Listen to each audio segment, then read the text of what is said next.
أعوذ بالله من الشيطان الرجيم بسم الله الرحمن الرحيم. Doa apa yang paling disukai sama Allah subhanahu wa ta'ala agar masuk surga, dan kapan waktu yang paling ijabah? Tentu saja tadi saya bilang ya, kita memohon 7 kali surga setiap hari dan neraka, minta dilindungi dari neraka 7 kali juga dalam setiap harinya. Anak kami yang bayi diambil Allah Azza wa Jal. Apa benar anak yang masih bayi itu dapat memberi syafaat untuk kedua orang tuanya? Sudah saya sampaikan tadi ya, tentu saja iya. Hadis tadi saya katakan akan terdengar gemuruh di depan surga. Sudah saya jelaskan. Ada hadis yang lain. Nabi SAW pernah keluar dari masjid kemudian meramas baju sahabat dengan keras sekali sampai sahabat ini kaget. Lalu kata Nabi SAW, demi zat yang ubun-ubunku dalam genggamannya, seseorang di antara kalian kalau anaknya meninggal sebelum balik akan memegang tubuh orang tuanya sebagaimana saya pegang bajumu sekarang, sampai Allah memasukkan mereka semua ke dalam surga. Jadi itu berita gembira. Dan teman-teman sekalian, anak, pasangan, orang tua ini bukan milik kita ini.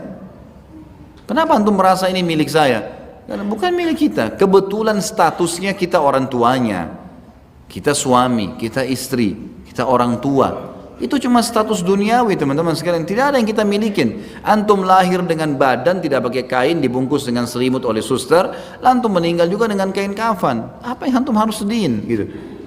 Ada hukum syari menjelaskan, anak kita meninggal ya sudah, takdir ajalnya. Biar antum mau nangis darah, antum mau teriak-teriak, tetap sudah mati, kan gitu.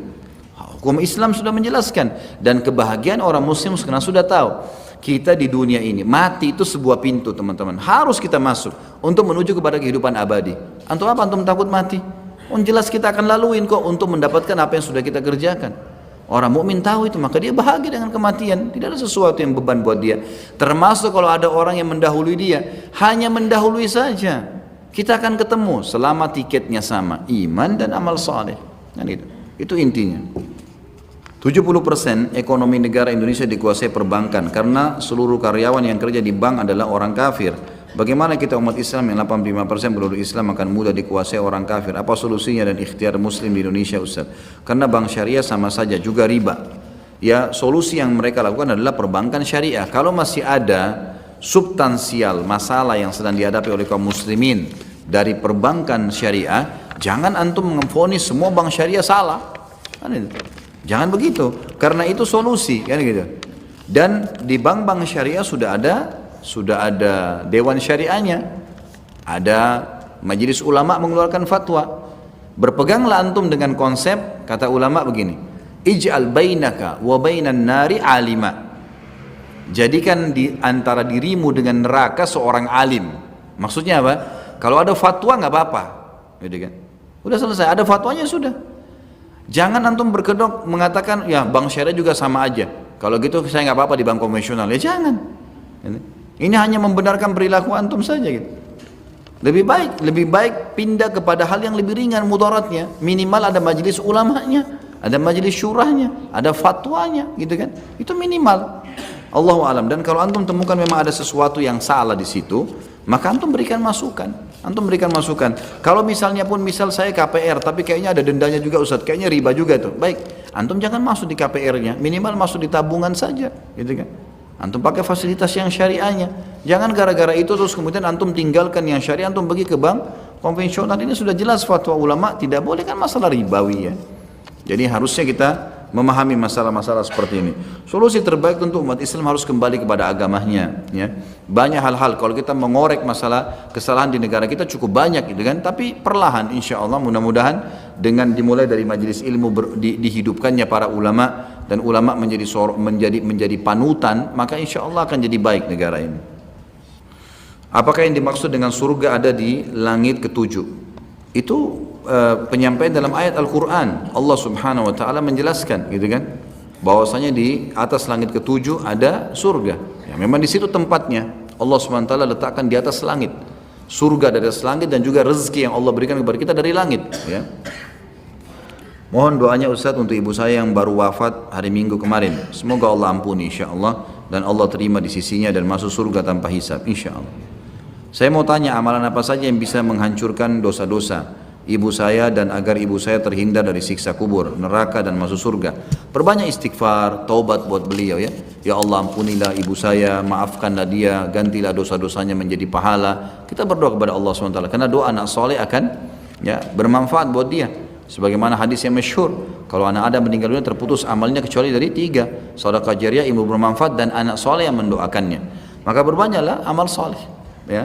Dalam arti kata yang dibolehkan seperti bersedekah, ada masjid lagi butuh bantuan kita sumbangin. Tidak perlu dilafatkan, dia dalam hati untuk ibu saya misalnya, sudah cukup. Yang paling penting adalah memperbanyak doa. Saya ingin bertanya bagaimana saya harus bersikap dalam urusan harta istri atau warisan. Apakah saya harus turut campur karena seperti buah si malakama. Jazakallah khair. Semoga Ustaz dan keluarga selalu dilindungi oleh Allah. Jazakallah khair doanya. Kalau saran saya jangan terlibat kecuali antum diminta saran. Begini teman-teman sekalian, sibukkan diri pada hal yang ada manfaatnya buat kita. Tidak ada manfaatnya jangan campurin, gitu kan? Jangan campurin. Yang kelihatan depan mata kemungkaran yang antum pungkiri, gitu. Yang orang tidak lakukan antum ingatkan. Kalau yang tidak jangan dicampurin, lebih baik, gitu kan? Teman-teman sekalian begini, sederhanakan hidup. Kerjakan yang diperintahkan, tinggal yang dilarang sampai antum mati. Mati masuk surga. Itu aja, gitu kan?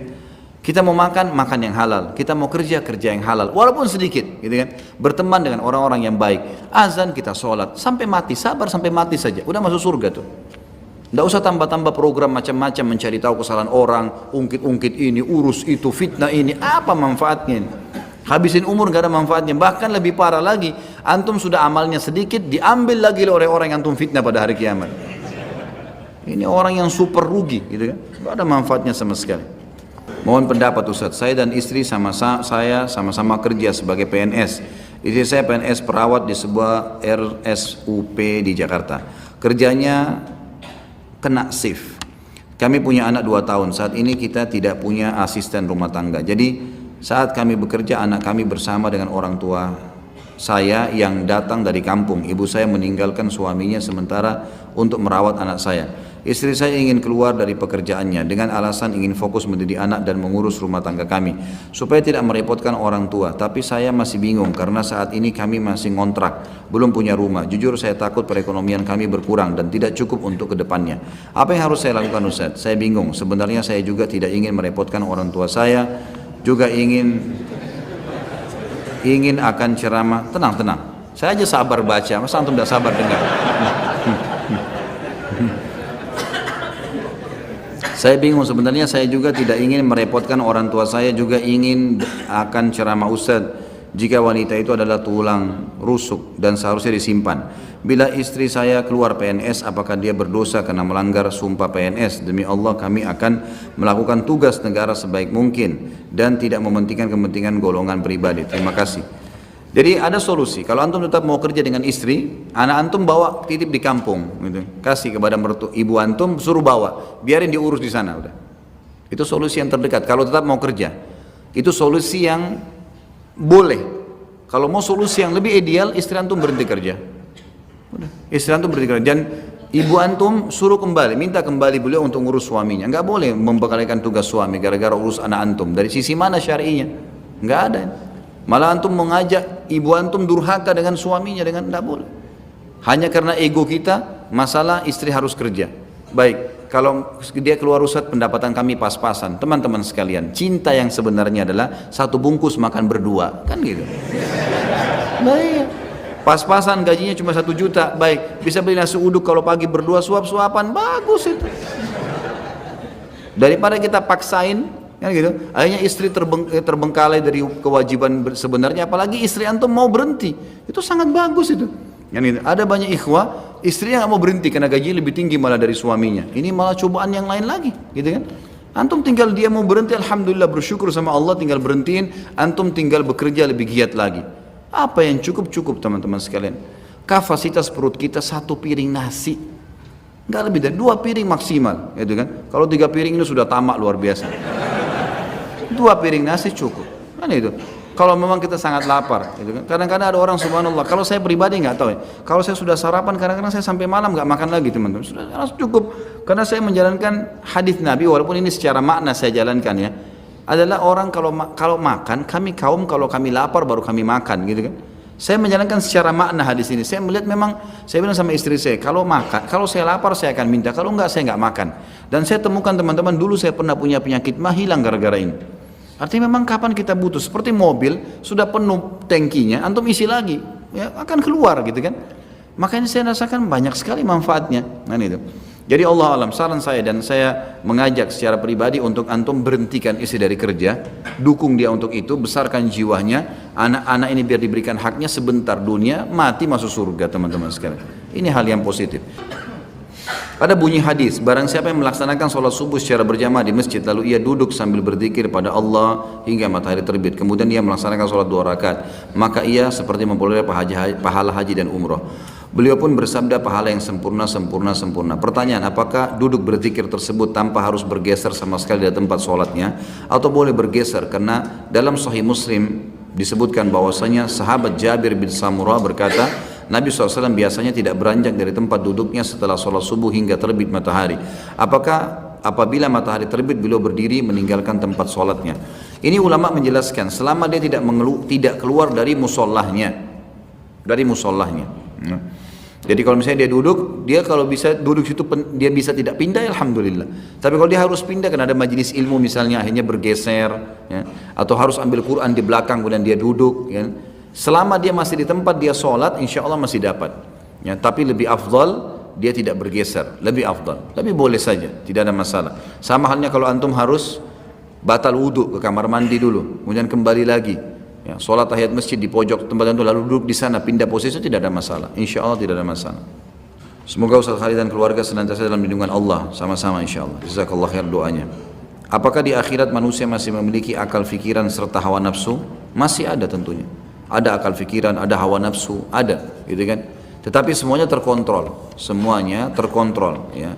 Semua sudah berbeda dengan kehidupan dunia. Tidak ada beban masalah lagi. Semuanya ketentraman abadi, semuanya kebahagiaan abadi. Ustaz, saya pernah dengar kisah Jibril alaihissalam mengelilingi surga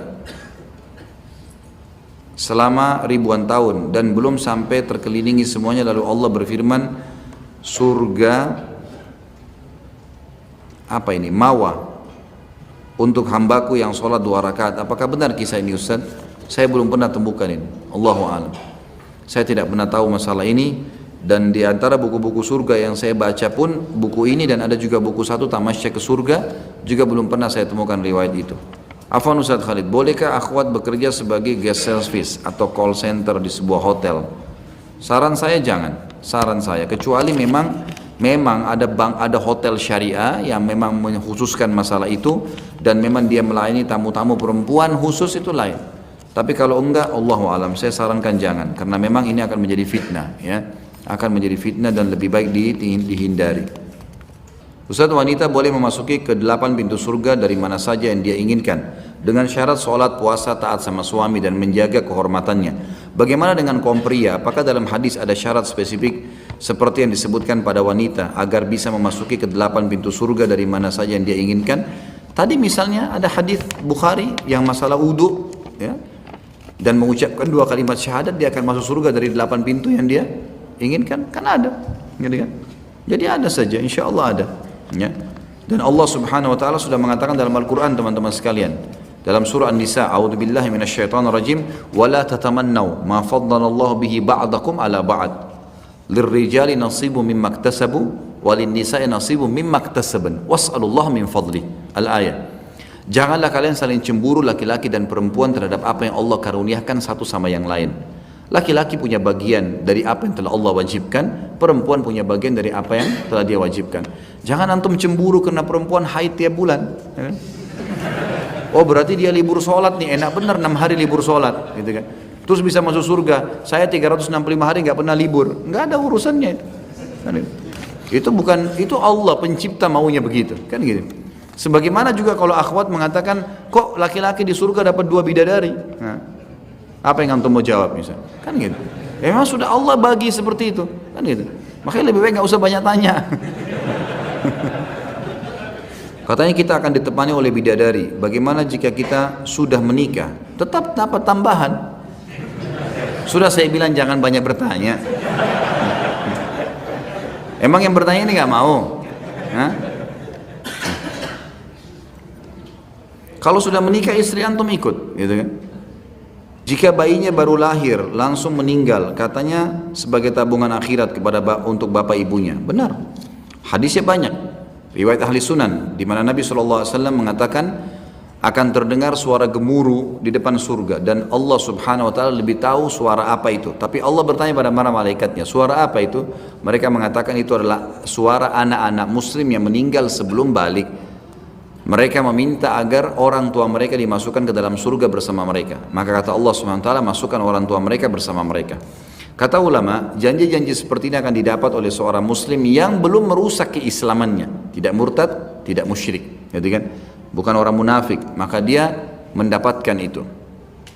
Jika kita menjodohkan seseorang sampai dia menikah, katanya dapat masjid di surga nanti. Tidak ada dalil masalah itu. Bahkan tidak ada disebutkan di dalam dalil-dalil kalau ada masjid lagi di di surga, gitu kan? Ya, kalau istana mungkin, tapi saya tidak pernah temukan dalilnya. Allahu a'lam. Tapi antum kalau menjadi penyebab orang berbuat baik kayak menikah, selama mereka berumah tangga bersama-sama kita dapat pahalanya, gitu kan? Seperti itulah. Mengapa terkadang saya suka berpikiran buruk hal-hal yang aneh? Bagaimana solusi menghilangkan agar hati ini senantiasa bahagia? Pertama sekali ilmu, majelis ilmu. Ilmu itu akan mengubah segala-galanya.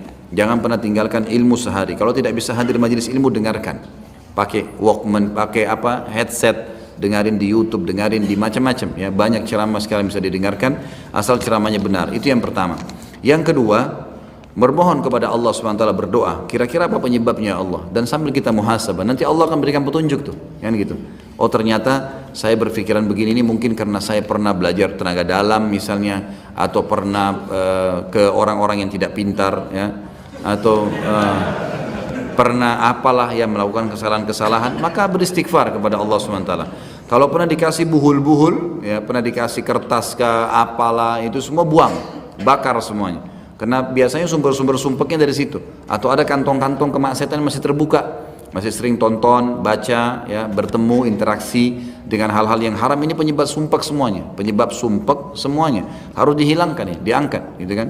Kemudian bergaullah sama teman-teman yang soleh, teman-teman yang baik. Kalau akhwat tentu yang solehah. Ketika proses nyicil barang dan kendaraan tidak tahu riba atau haram, baru mengetahui itu riba setelah lunas. Apakah barang kendaraan ini masuk dalam kategori haram? Jika iya, bagaimana solusinya, dijual cuma-cuma atau bagaimana? Tentu saja tidak. Jadi halal kalau tidak tahu. Surah Al-Baqarah 275 menjelaskan masalah itu. Antum bisa kembali ke situ. Al-Baqarah 275 menjelaskan. Jadi kalau seandainya orang-orang itu sudah taubat dari riba, ya, maka dia sudah mendapatkan falakum masalaf, milik kalian yang sudah lalu, gitu kan?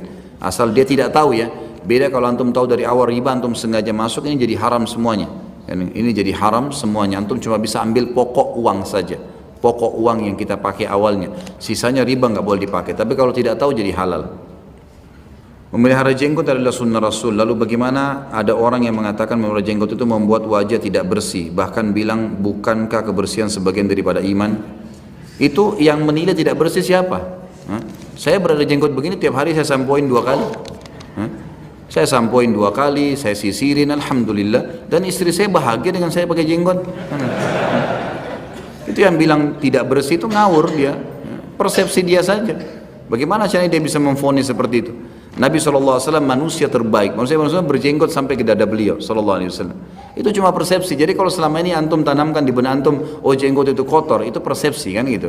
Sebagaimana orang kalau menganggap kayak perempuan pergi ke acara perkawinan kekurangan kain, tebelah pahanya, tebelah dadahnya, segala macam, kekurangan kain gitu. Dia percaya diri aja, karena dia persepsi ini bagus, ini keren, maka dia lakukan seperti itulah. Sekarang orang-orang beriman harus tampil, harus tampil menunjukkan mana sunnah Nabi SAW, dan dia harus bangga dengan itu, mengubah persepsi yang negatif itu. Tidak ada hubungannya sama sekali jenggot dengan kekotoran, kecuali orang dasarnya tidak bisa merawat. Dan memang sunnah Nabi SAW merawat. Nabi SAW meletakkan wangi-wangian dari rambut beliau sampai ke jenggot beliau SAW. Bahkan para sahabat mengatakan, kami kalau mendekat dengan Nabi SAW, kami temukan bau beliau tertinggal, dan kalau kami salaman, kami akan temukan baunya sampai 2-3 hari, bau wangi Nabi SAW. Jadi itu adalah simbol kebaikan.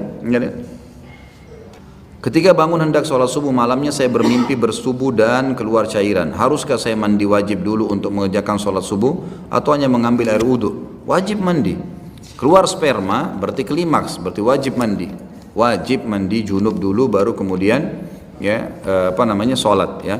Dan perlu diketahui ya, mandi junub ini dari syaitan ya, bukan prestasi. Jangan dianggap saya mandi junub ini bagus gitu, enggak.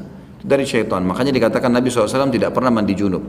Kalau antum insya Allah ya, zikir sebelum tidur tidak akan mimpi dengan izin Allah SWT. Tapi kalaupun terjadi harus mandi dulu. Bolehkah ketika sholat kita memejamkan mata? Tidak boleh. Tidak boleh. Ini waswas syaitan. Dalam hadis kata Nabi SAW, Allah ya terus memandang wajah seorang hamba selama matanya masih ke tempat sujudnya. Jadi kita dianjurkan buka. Itu waswas syaitan yang menganggap kita atau membuat kita seakan-akan kalau buka mata itu tutup mata itu lebih khusyuk. Itu enggak benar. Paling beberapa detik pertama setelah itu antum akan mengkhayal. Adakah tata cara mandi junub atau besar sesuai dengan sunnah Rasul? Tentu saja. Membasuh telapak tangan 3 kali seperti basuh tangan wudu, membasuh wajah 3 kali, kemudian membersihkan kemaluan sampai bersih, kemudian wudu seperti wudu sholat, lalu kemudian mengambil air dengan tangan kanan dan diletakkan di sisi kanan kepala sampai terasa di kulit kepala, lalu kemudian siram sisi kanan, baru kemudian menyiram seluruh tubuh. Itu yang saya tahu. Allahu a'lam. Apakah setiap manusia masih bisa memilih jalan dalam hidupnya untuk masuk ke dalam surga atau ke neraka? Karena banyak sekali perintah atau larangan dalam agama. Ataukah setiap manusia takdirnya sudah mutlak dan ditentukan untuk masuk surga atau neraka sebelum mereka lahir? Tentu saja dia punya pilihan. Masuk surga dan neraka adalah pilihan dia. Tidak ada yang lain. Ya, tidak ada paksaan dari Allah Subhanahu Wa Taala. Allah menurunkan hukum. Ini perintah, yang patuh akan dapat pahala dan masuk surga. Ini larangan, yang melanggar akan masuk ke neraka. Jadi memang pilihan dia. Tidak ada paksaan dari Allah SWT. Makanya penghuni neraka nanti masuk ke dalam neraka dalam kondisi mengakui keadilan Allah SWT. Sekarang antum hadir di majelis ini. Siapa yang suruh antum? Bisa antum keluar, bisa ke diskotik, bisa berbuat dosa-dosa, bisa. Bisa juga antum memilih untuk taat kan gitu. Pilihan ini memilih ke majelis ilmu berarti pilihan untuk masuk ke dalam surga. Hadirnya orang ke diskotik pilihan dia sendiri, berzina misalnya, maka berarti dia menuju ke neraka, kan gitu. Jadi pilihan dia sendiri, nggak ada campur, nggak ada sama sekali di situ Allah menyuruh menakdirkan ini pasti di neraka ini masuk surga, enggak. Tapi di Lauhil Mahfud Allah Subhanahu Wa Taala sudah catat siapa penghuni surga sama penghuni neraka. Dengan keluasan ilmunya Allah, kalau orang ini pada saat dia hidup dia akan membuat perbuatan neraka, kalau orang ini akan buat perbuatan surga, maka Allah catatkan sebagai takdirnya. Tapi di sini berhubungan dengan ikhtiar si hamba tadi. Setelah manusia meninggal, dikuburkan, di manakah ruhnya? Di alam barzah. Di alam barzah. Di manakah alam barzah? Ini Allahu a'lam. Ya. Ulama masih belum ada yang menekankan secara pasti. Tidak ada yang menekankan secara pasti. Ya. Saya bekerja sebagai juru bayar bendahara gaji di salah satu instansi pemerintah. Tugas saya salah satunya mengurusi utang pegawai pada bank konvensional. Bila ada yang mau pinjam uang atau dari bank riba, saya mengurusinya setiap bulan. Saya menerima komisi dari bank konvensional tersebut. Sejak saya rutin mendengarkan ceramah dan kajian Ustadz baik di YouTube maupun langsung, saya mulai menyadari betapa dosanya saya selama ini. Mohon sarannya Ustadz, apa yang harus saya lakukan? Seperti saya bilang teman-teman sekalian, kalau antum sedang bertanya kepada seorang ustadz, dai tentang masalah hukum syar'i, antum lagi berbuat dosa, seperti antum lagi nginjak becek, lagi banyak lumpur, antum di situ. Terus antum bilang, Ustadz, tolong saya, bagaimana? Ya. Bersihkan nih, saya mau selamat dari kotoran ini. Ustadznya pegang keran air, selang air, gitu kan? Cara yang sering orang minta saran, minta nasihat adalah dia minta disiramin air sementara dia dibecek. Ada manfaatnya nggak kira-kira? Tambah becek. Karena dia bisa membolak-balikkan dalil. Ustadz ini bilang bisa, ustadz itu bilang, wah ya cari dulu lah. Dicari jalan supaya membolehkan. Cara yang benar bagaimana? Supaya bisa bersih, keluar dulu. Keluar dari becek itu, lalu saya siram. Nah itu bersih. Memang ada proses ya, basah dulu, dikeringin, habis itu antum bisa lari, kan gitu. Jadi saran saya semua teman-teman yang terlibat dengan masalah dosa ini harus yakin dengan Allah Azza wa Jalla, keluar dulu dari situ, keluar, berhenti dari riba, berhenti dari zina, berhenti dari dusta, berhenti dari dosa-dosa ini, kemudian baru dia sucikan dirinya, dia bersihkan. Dipandulah oleh dai-dai dan ustadz untuk bisa keluar dari masalahnya, itu baru bisa. Jadi tidak ada gunanya teman-teman sekalian antum bertanya, tapi sebentar antum kembali lagi tetap kerja lagi dengan ketakutan-ketakutan yang syaitan bisikin. Nanti mau makan apa? Subhanallah. bulan antum di rahim ibu antum tidak pernah berpikir, tidak pernah punya ijazah sarjana, bisa makan, bisa hidup, semut di lubangnya bisa hidup, kan itu. Jutaan miliaran hewan di muka bumi ini di depan mata antum bisa lihat mereka makan dan hidup, gitu. Bagaimana antum tidak yakin antum bisa hidup? Subhanallah, ya. Berapa miliar manusia sebelum kita yang sudah mati hidup semuanya, dan akan mati pada saat tiba ajalnya. Jadi harus keluar teman-teman sekalian. Saran saya, Allah alam, yang pertama keluar dengan tekad yang benar dan yakin Allah Azza wa Jalla akan memberi. Yang kedua ikhtiar, mulai mengumpulkan ide-ide pekerjaan. Dan yang paling penting adalah kalau sudah berumah tangga, dudukkan istri, jelaskan ini haram dalam agama, saya sudah ikut pengajian dan ini tidak boleh, saya butuh dukungan, jangan sampai kamu permasalahkan kalau pendapatan saya masih turun, ya, kemudian saya baru mencari lagi, insya Allah akan dibukakan. Allah menjanjikan orang-orang yang beriman dan bertakwa rezeki yang luas, ya, pasti dihidupkan. Lanuhiyannahum hayatan thayyibah, dalam ayat, kami akan bahagiakan hidupnya, kata Allah begitu, nggak mungkin tidak, gitu ya. Kalau masih ada yang mengganjal teman-teman, antum sudah taubat nih, sudah keluar dari masalah, ternyata masih mengganjal, rezeki antum masih belum terbuka, berarti masih ada dosa yang belum terbersihkan. Perbanyak istighfar, perbanyak taubat, pasti akan terbuka. Jadi saya ibaratkan kehidupan manusia ini seperti selang air, ya, atau pipa air. Airnya lagi kencang jalan nih. Kira-kira yang membuat kadang-kadang air terhambat apa? Adanya kotoran-kotoran nyumbat, kan? Nah, kotoran ini dalam kehidupan kita dosa-dosa. Kalau antum angkat penyumbatnya, airnya jadi lancar lagi. Nah, harus bersih betul penyumbatnya itu. Penyumbat itu adalah dosa-dosa.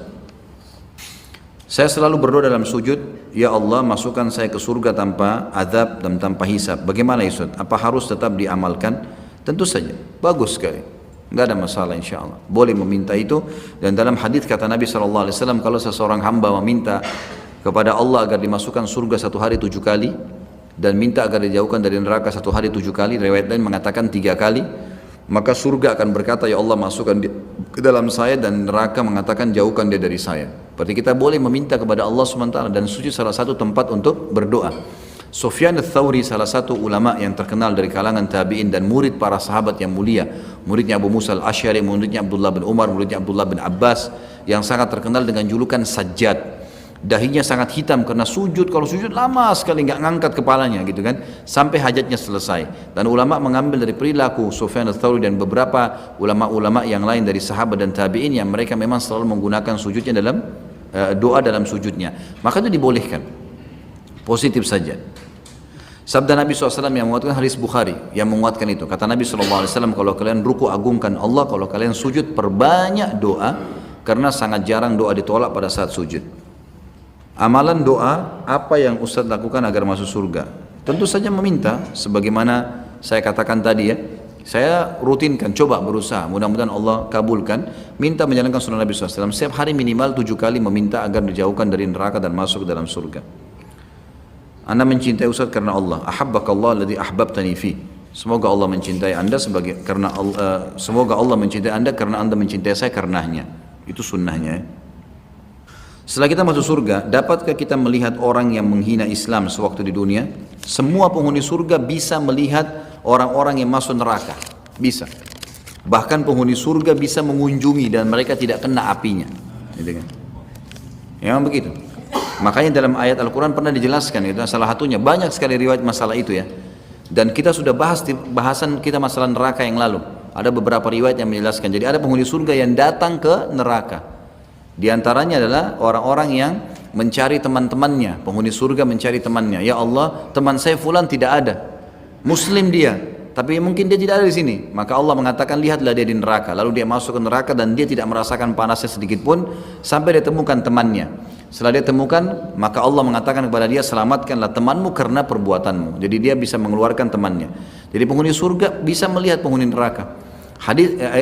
Ayat yang lain menjelaskan nanti akan berkumpul beberapa teman-teman. Kata Nabi SAW, beberapa teman-teman akan berkumpul, mereka bersahabat di dunia akan kumpul di surga, gitu kan.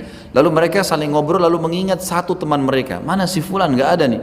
Lalu mereka pun akhirnya mencari di surga, minta kepada Allah, mengunjungi semua surga, nggak ada. Maka kata ayat Al-Quran, fattala'a fara'ahu fi sawa'il jahim. Maka mereka pun mengeliling di neraka dan mencari tahu, ternyata orang itu masuk di neraka, ada di neraka temannya itu. Gitu kan. Maka sahabat-sahabatnya mengatakan, in kitta la turdin, hampir saja kau celakakan saya, gitu kan. Kalau saya dulu ikutin kamu, maka saya akan masuk bersama kau di neraka, gitu kan. Ternyata temannya mengatakan, ainnaka laminal musaddiqin, apakah kau dulu percaya? Ya, jadi temannya dunia bilang, untuk apa kau sholat? Apa itu surga, neraka? Itu cuma dongeng dan seterusnya. Akhirnya temannya masuk neraka. Jadi saksi bahasan penghuni surga melihat penghuni neraka dan bisa melihat itu. Kita bisa melihat histori hidup kita teman-teman sekalian. Nanti kita akan lihat histori hidup kita dari awal nih bayi kita jatuh dari rahim ibu sampai perbuatan-perbuatan semuanya sampai akhir. Kisahnya lengkap, kita akan lihat diri kita sendiri. Semua kita akan tahu gitu kan. Saya kemarin melihat di YouTube ada ceramah seorang ustadz. Maaf teman-teman jangan sebutin nama. Saya minta jangan sebutin nama ya. Tentang bocoran BIN yang menyangkut tentang Islam dan keamanan Indonesia. Apakah Ustadz sudah melihat? Kalau sudah bagaimana tanggapan Ustadz? Kalau menurut Ustadz ini penting untuk diketahui oleh kaum muslimin. Saya tidak tahu, terus terang. Saya belum tahu dan saya belum lihat. Kalaupun itu benar, saya berdoa kepada Allah Subhanahu Wa Taala semoga umat Islam dijaga. Dan teman-teman sekalian, kita nggak usah terlalu takut ya. Nggak terlalu takut. Apa yang mau ditakutin gitu? Nggak ada sesuatu yang ditakutin. Orang muslim pun kayak misalnya kasus di Syria yang sedang dibantai segala, mereka juga akan mati pada saat tiba ajalnya dan hanya sebatas dunia. Hanya sebatas dunia. Setelah itu di akhirat mereka akan dapat janjinya Allah. Tujuan kita mempelajari surga dan neraka untuk itu teman-teman. Supaya antum tidak terlalu terhambat dengan kendala-kendala dunia. Apa sih masalahnya umat Islam mau dibantai? Coba aja gitu kan. Mustahil. Allah menjanjikan agama ini akan menang gitu kan. Nggak mungkin itu. Nggak mungkin. Kita berikhtiar, kita berusaha, yang salah kita luruskan semampu kita, majelis ilmu dihidupkan, sampaikan apa adanya, Allah yang akan menghidupkan agama ini. Agama ini teman-teman biar orang semua meninggalkan tetap akan jaya gitu kan. Seperti itulah. Jadi Allah alam. Saya berdoa kepada Allah agar Allah memuliakan kaum muslimin terutama di Indonesia ya.